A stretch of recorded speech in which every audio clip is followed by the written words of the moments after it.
विधायकों को पद यात्राओं में नहीं मिल रहा जन समर्थन। रोडवेज कर्मचारियों की हड़ताल और जाटों की नाराजगी भी बनेगी भाजपा के लिए चुनावी चुनौती।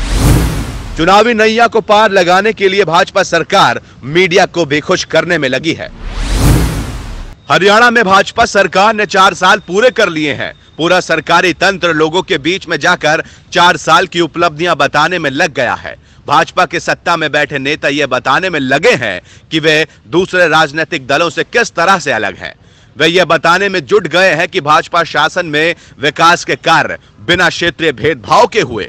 सरकारी नौकरियों से लेकर किसानों की फसलों का समर्थन मूल्य बढ़ाने तक को भाजपाई लोगों के बीच जाकर बताने लग गए हैं। इतना ही नहीं, भाजपा सरकार मीडिया को भी खुश करने में कोई कसर नहीं छोड़ रही। पहले वरिष्ठ पत्रकारों को पेंशन और अब हेल्थ कार्ड जारी कर सरकार ने मीडिया का विश्वास जीतने का प्रयास किया है। भाजपा सरकार ने आपातकाल में जेल जाने वालों को भी सम्मान देकर उस वर्ग को अपने पक्ष में लाने का प्रयास किया है।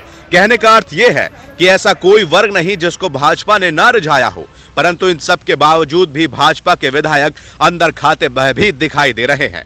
एक तो बार बार ये कहा जा रहा है कि इस बार रिपोर्ट कार्ड के अनुसार आधे से अधिक वर्तमान विधायकों की टिकट कटेगी।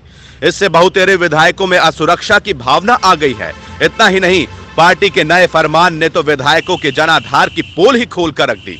भाजपा आला कमान के फरमान के अनुसार विधायक प्रतिदिन पदयात्रा पर सरकार की उपलब्धियां लोगों तक पहुंचाएंगे और जन समस्याओं को जानेंगे। इस बार मिल रही जानकारी के अनुसार जिन विधायकों ने ये पद यात्रा शुरू की है, उनको बहुत ज्यादा समर्थन नहीं मिल रहा। जहां पार्टी ने कहा है कि पदयात्रा में 100 से अधिक लोग साथ होने चाहिए, वहां विधायकों के साथ चलने वालों की संख्या 15 से 20 से अधिक नहीं हो पा रही। ऐसे में विधायकों को अब यह बहस सताने लगा है कि आने वाले चुनाव में उनको अगर टिकट मिल जाती है तो परिणाम क्या रहेंगे।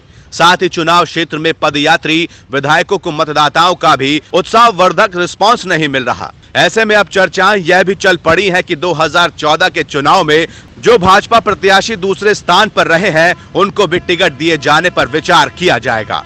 चर्चाओं का कहना है कि भाजपा का शीर्ष नेतृत्व का मानना है कि जब मोदी लहर में भी जो प्रत्याशी दूसरे स्थान पर रहे हैं, तो इस बार उनकी जीत की संभावनाएं अधिक नहीं कही जा सकती। ऐसे में होने वाले प्रत्याशियों की बेचैनी बढ़ती जा रही है। इन सब हालातों के चलते राजनीति में रुचि रखने वाले युवा वर्ग जो 2014 के चुनाव में भाजपा से जुड़ा था, अब विमुख होने लगा है। साथ ही सरकार के लिए आने वाले चुनावों में रोडवेज कर्मचारियों की हड़ताल और जाट आरक्षण आंदोलन के दौरान हुई हिंसा भी चुनाव में जीत हार में अहम भूमिका अदा करेगी। चंडीगढ़ से ईश्वर धामू की रिपोर्ट।